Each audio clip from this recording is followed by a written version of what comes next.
ஜனநாயகன் படத்திற்கு தணிக்கை சான்று தருவதாக டிசம்பர் 22 அன்று கூறிய நாளே வாரிய தலைவருக்கான அதிகாரம் முடிந்தது உட்பட பல்வேறு விஷயங்கள் நீதிபதி சார்பில் தெரிவிக்கப்பட்டிருக்கிறது. இது பற்றிய மேலும் விவரங்களை தருகிறார் நமது சிறப்பு செய்தியாளர் ரமேஷ்குமார். முழு விவரம். ஜனநாயகன் படத்திற்கு சென்சார் சான்றிதழ் வழங்க தனி நீதிபதி பி.டி.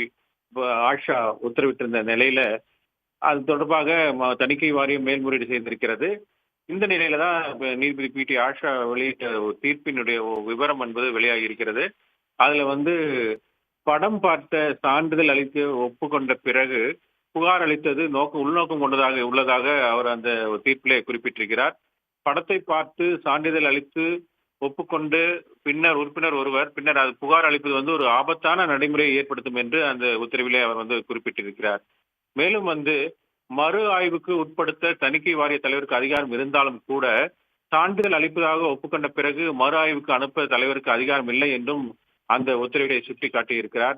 படத்துக்கு சான்றிதழ் வழங்க தணிக்கை குழு ஒருமனதாக முடிவு செய்த பின்னரும் மறு ஆய்வுக்கு அனுப்ப வாரிய தலைவர் முடிவு செய்துள்ளதாகவும் படத்திற்கு சான்றிதழ் வழங்குவதாக 22/12 அன்று கூறிய நாளே வாரிய தலைவருக்கான அதிகாரம் முடிந்துவிட்டதாக அந்த உத்தரவிலே அவர் குறிப்பிட்டிருக்கிறார்.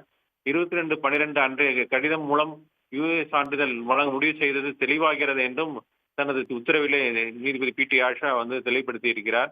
தணிக்கை குழு பரிந்துரை வழங்குவதற்கு முன்பு வரை மட்டும்தான் தாமாக முன்வந்து வழக்கு எடுக்கும் அதிகாரம் வாரிய தலைவருக்கு உண்டு என்றும் சான்றிதழ் அளிக்க ஒப்புக்கொண்ட பிறகு மறு ஆய்வுக்கு உட்படுத்த வாரிய தலைவருக்கு அதிகாரம் இல்லை என்றும் தனது உத்தரவிலே அவர் தெரிவித்திருக்கிறார்.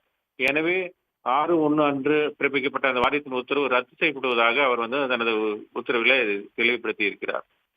உடனுக்குடன் செய்திகளை தெரிந்து கொள்ள சன் நியூஸ் பெல் ஐகானை கிளிக் பண்ணுங்க.